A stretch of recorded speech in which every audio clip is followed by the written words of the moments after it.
teachers. What do you think of when you think of a teacher? Certainly, you don't think of terrible negative things or unethical behaviors. Maybe you think of a saying like this: teaching is a work of art. Or possibly you might think of one of these things: a teacher takes a hand, opens a mind, and touches a heart. Or one of my favorites: it takes a big heart to teach little minds.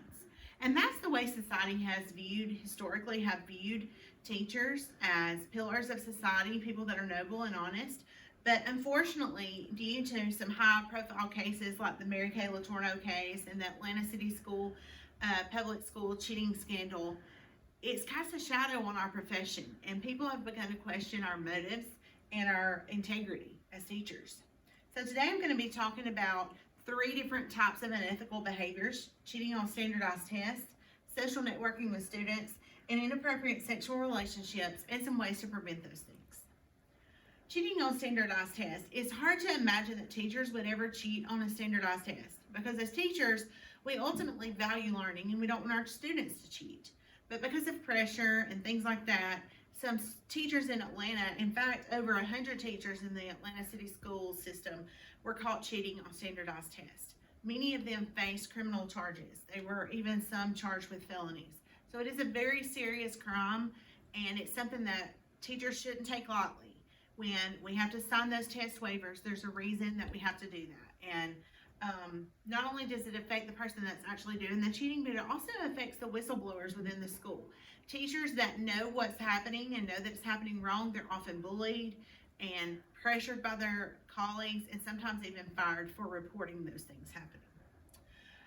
When the Atlanta City school teachers were asked why they had cheated, some of them said it was because of the teacher incentives that were placed on the scores of standardized tests. Some teachers receive promotions if their class scores well, and some schools receive funding. And so I think that was a lot of what happened in the Atlanta City school system, or what's been reported, because the schools needed funding, so they felt pressure to perform a certain way on the test, and then and so that it was so widespread.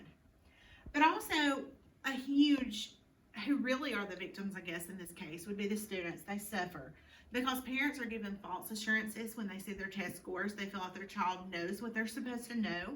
And in turn, students often miss interventions that they deserve and need because their standardized test reports do not show that they have their true ability level. Another unethical behavior or problematic behavior that I'm going to talk about is social networking with students. Now, social networking is a very powerful tool that our society has, and it's also a powerful tool for educators. There are many good role models that are educators that are good examples of how to lead proper social media accounts. But one thing that the research has shown is to set clear boundaries. Set clear boundaries with your students and with your parents. And from the beginning, if you set those boundaries, then it can prevent some awkward situations from happening. When you set guidelines, and guidelines should be established, one major guideline is that you shouldn't friend students until they graduate high school. That just protects you and them, and protects you from getting a relationship that's too personal with a student.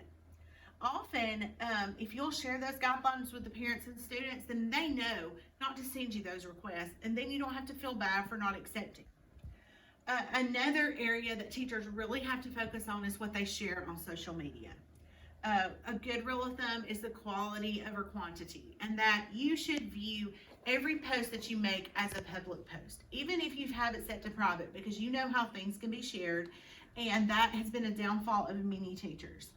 And one thing that teachers have to be very careful of is sharing things from their classroom. If you share the face of your students or their names or their work, make sure you have a signed release, because there is a certain amount of liability that goes along with those things.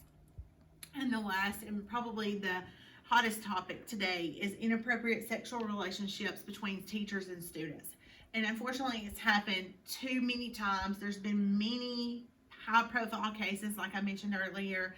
The Mary Kay Letourneau story is one that most of us know, but there's been so many more. And what's really sad is that this is actually a form of child abuse.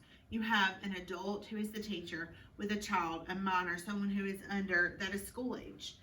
And after these teachers commit these crimes, they have to register as sex offenders, and it ruins their careers. They lose their teaching license. It damages the child as well and the whole community.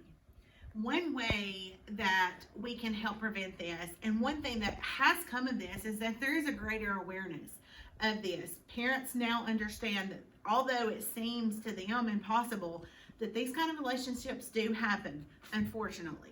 And then they can have these frank and open conversations with their own child, the students, to know when to tell if something has happened. One bit of research I did said approximately 10% of students between 8th and 12th grade have been victimized by a teacher in their teaching path, and that was heartbreaking to me to know that happens that often. And just prevention, if there's rigorous hiring practices going on, fingerprinting, background checks, speaking with references when teachers apply for positions, you can prevent some of this. There is a concern that there are predators out there that seek out the teaching profession just to have access to victims. So going through this rigorous hiring process can prevent some of that. And also training staff on what is appropriate and what is inappropriate, because some things may seem common sense to us, but they aren't to other people. And so to bring awareness to that, hopefully we can prevent a lot of those things. And it's just like Benjamin Franklin said, an ounce of prevention is worth a pound of cure. It's hard to fix the situations after they happen. So all three of these unethical behaviors can be prevented, and a lot of that just comes with knowledge and training of your teaching staff. Thank you very much.